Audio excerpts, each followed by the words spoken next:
Your multi-login profiles keep getting banned, and it's not the browser, it's the proxy. Multilogin handles the fingerprint layer well. Canvas, WebGL, fonts, audio, hardware. All spoofed, all clean. But every profile still sends traffic through one IP, and that IP is what platforms check first. If the IP is flagged, shared, or mismatched with your time zone, the fingerprint work is already wasted. Here's the part most tutorials skip. Multi-login needs the right type of proxy. Not just any proxy. 4 options matter. Let's go through them fast. Residential proxies use real ISP-assigned IPs on real devices, meaning the request looks identical to normal user traffic. Best pick for social media, marketplaces, and ad accounts.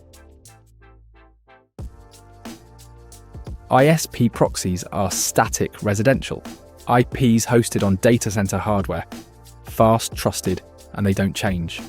That's why they're ideal for long-term account farms where the same IP has to stick to the same profile for months. Datacenter proxies are cheap and fast.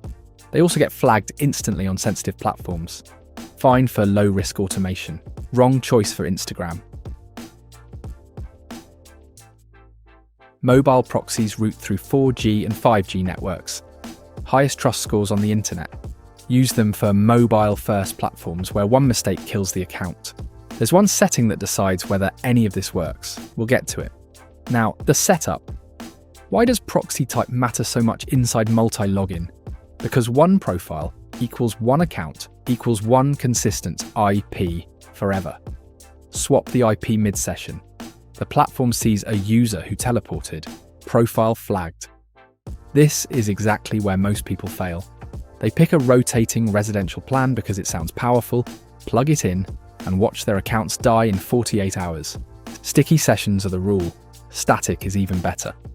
MarsProxies sticky sessions run from 1 second up to 7 days, so you control how long an IP holds for each profile. Here's the setup itself. Inside Multilogin, you create a new profile. Under proxy settings, you pick HTTP, HTTPS, or SOCKS5. You paste the host, port, username, and password from your MarsProxies dashboard. Then you hit the proxy check. This is the step nobody shows you. Multilogin validates the IP, confirms the country, checks the time zone, and scans for DNS and WebRTC leaks. If anything is off, you see it before the profile ever launches. That check is the difference between a working profile and a burned one. Quick question: what kills more accounts than bad proxies? Leaks. WebRTC can expose your real IP straight past the proxy. Set it to altered or disabled inside Multilogin, always. DNS has to route through the proxy too, not your local resolver. Otherwise the platform sees your real location while your IP says somewhere else. Instant flag. Time zone matches happen automatically when the proxy is configured correctly. That's why picking the right location matters.